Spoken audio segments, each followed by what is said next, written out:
Hello दोस्तों, आज मैं आपको श्री सत्यनारायण भगवान का 5वां अध्याय सुनाने जा रही हूँ। सूत जी बोले, हे ऋषियों, मैं और भी कथा कहता हूँ, सो ध्यान से सुनो। प्रजा पालन में लीन दुंगध्वज नामक एक राजा था।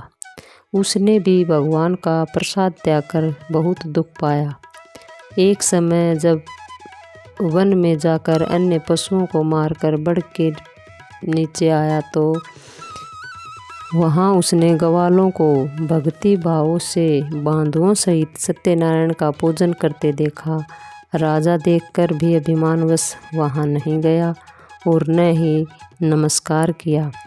जब ग्वालों ने भगवान का प्रसाद उनके सामने रखा तो वह प्रसाद को त्याग कर अपनी सुंदर नगरी को चला गया। वहाँ उसने अपना सब कुछ नष्ट पाया तो वह जान गया कि यह सब भगवान ने किया है। तब वह विश्वास कर ग्वालों के पास गया और विधि पूर्वक पूजन कर प्रसाद ग्रहण किया तो सत्यदेव की कृपा से पहले जैसा था वैसा ही हो गया। फिर दीर्घकाल तक सुख भोग कर मरने पर स्वर्गलोक को गया।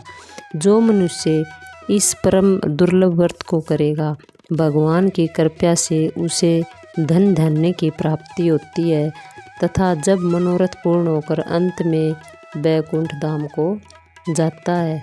जिन्होंने पहले इस व्रत को किया है, अब उसके दूसरे जन्म की कथा कहता हूँ। वृद्ध शतानंद ब्राह्मण ने सुदामा का जन्म लेकर मोक्ष प्राप्त किया। उल्का मुख नामक राजा दशरथ होकर वैकुंठ को प्राप्त हुआ।